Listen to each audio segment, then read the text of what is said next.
British lawmakers upended Prime Minister Theresa May's Brexit plans Wednesday by giving Parliament the final say on any exit agreement the government reaches with the European Union. The House of Commons voted 309 to 305 to insert Parliament in the already strained Brexit process, dealing a blow to May's already fragile authority.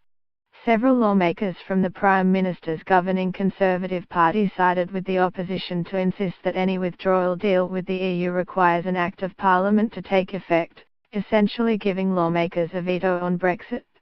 May had promised lawmakers a meaningful vote on the departure agreement, but political opponents said her assurance was not enough of a guarantee. This vote was the government's first defeat in Parliament on its Brexit legislation. It came as an amendment to the EU Withdrawal Bill, the government's flagship piece of Brexit legislation. The bill itself, which still is moving through Parliament, would convert some 12,000 EU laws into British statute on the day the UK leaves the bloc in March 2019. Without it, Britain could face a legal black hole the day after Brexit. If the amendment survives a final vote on the withdrawal bill, it would not have a direct impact on Britain's negotiations with the EU. However, it could reinforce perceptions in the bloc that May lacks authority. Earlier Wednesday, European Union chief Brexit negotiator Michel Barnier said there will be no turning back for Britain on commitments made during an initial divorce deal between the two, after his UK counterpart insisted it was merely a statement of intent. Barnier told legislators at the European Parliament that the negotiations so far have been extremely complex and extraordinary, but insisted that he had made no concessions to the British side. UK negotiator David Davis suggested over the weekend that the deal was less than cast in stone. The initial deal involved the maintenance of a transparent border between EU member Ireland and the UK's Northern Ireland, as well as citizens' rights.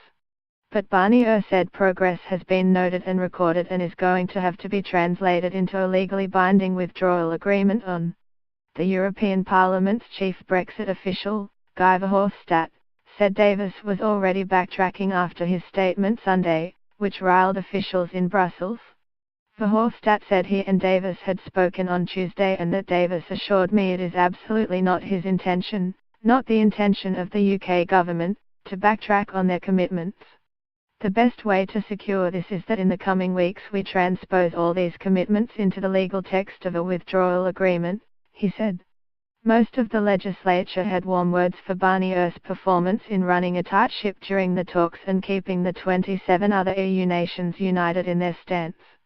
EU leaders open a two-day summit on Thursday, during which they are slated to agree that there has been sufficient progress for the talks to move to the second phase of future relations and trade, a subject Britain wants to open as soon as possible.